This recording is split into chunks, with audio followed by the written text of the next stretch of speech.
This next video is going to show you how to print out your own customer labels if you're doing a mailer.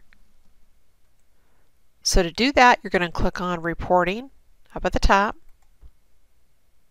Customer, and Customer Mailing Labels. This will bring you into the Customer Mailing Labels screen. So you'll notice at the top you have printer selection. So that's going to be the first thing that you're going to choose is what printer are your labels going to be on that you're going to print out on.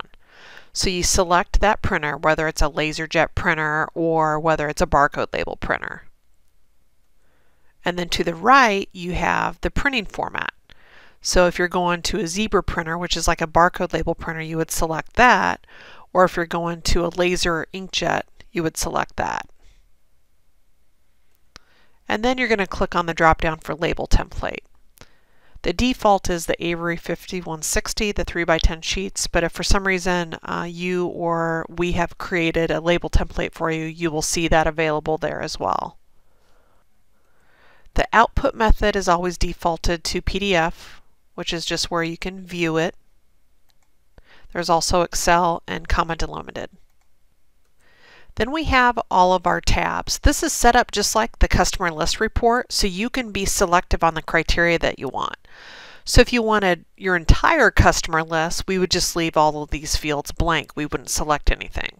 But if we wanted to be selective, where maybe you were only doing a mailer to your New Balance customers or people that have purchased, men's trail running shoes, you can be selective if you need to. So this is why we show you all of the options that you would normally see on a customer list report. So on report options, you have what period would you like to analyze, you have how do you want to sort the results, you have how do you want to display the report. I always check wide report. That way you don't have details, just the names and addresses. Report criteria, where you can do it by store state, customer, certain customers, by city, by state, by zip.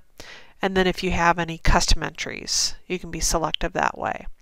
If you click on additional customer criteria, you could do what period would you like to find the customer added. So if you only wanted to send a mailer to people you have added in the last week, maybe you're doing like a thank you postcard. Thank you for coming in. Thank you for becoming a customer. You could do this in this field, this section.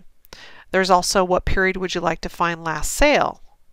So if you're trying to get customers in that haven't been in for a while, maybe if you want to send a mailer to people who the last time they made a purchase was a year or longer, this is where you could select that in the what period would you like to find last sale.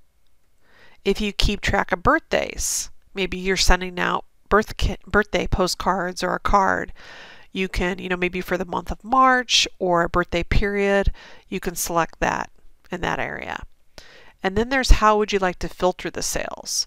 This is more of a dollar range. So if you're wanting to send a mailer out to your best-selling customers, maybe anybody that has purchased, $1,000 and above, this is where you can actually put a dollar range in. And that'll just select those customers that have purchased, $1,000 and above, or whatever dollar range you want to put. If you had a frequent buyer set up, you would see that information there. So you could send it to certain people that maybe they had bought 4 items and they were close to, buying the 5th item and getting the 6th for half price, and you wanted to let them know that information, you could do that. How would you like to filter accounts? So if you only wanted accounts with emails or without emails, or just to everybody, it would be the non-applicable. Include only accounts with alerts, or include top number of customers. So if you wanted to do your top 100 customers and that was it, this is where you could do, your top number of customers. Then you have the detail criteria, where you can really drill down and narrow this down if you want to. So this is where if you were only doing to, people that had purchased, Nike, then you could select just that supplier and it would only do this mailer print labels for anybody that had purchased Nike. You can be selective by class. So if you only wanted to send the mailer to people that have purchased men's footwear or men's trail, or you can select as many classes as you want.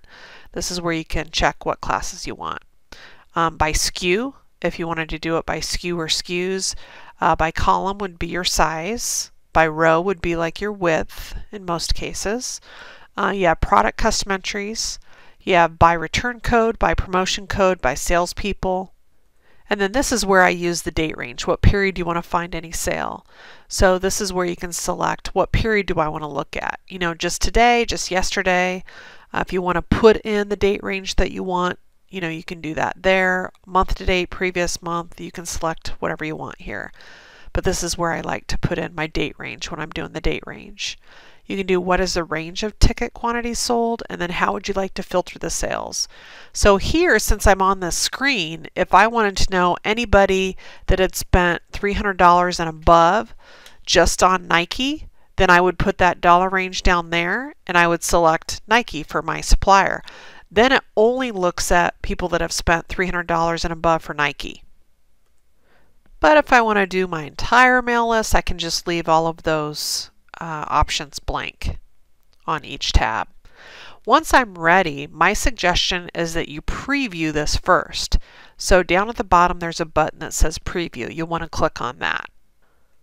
So this will basically give you the list of who it is that you're going to be sending this mailer to if you wanted to look that over first. You could also export this. So I could click on the export button.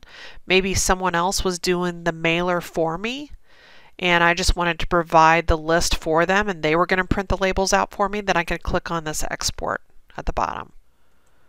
But once I'm ready to print those labels out, I can just simply click on the print labels button down at the bottom. And as long as I have my labels in the printer ready to go, that will send those labels to your printer and print them out for you. And that's how the customer mailing label screen works.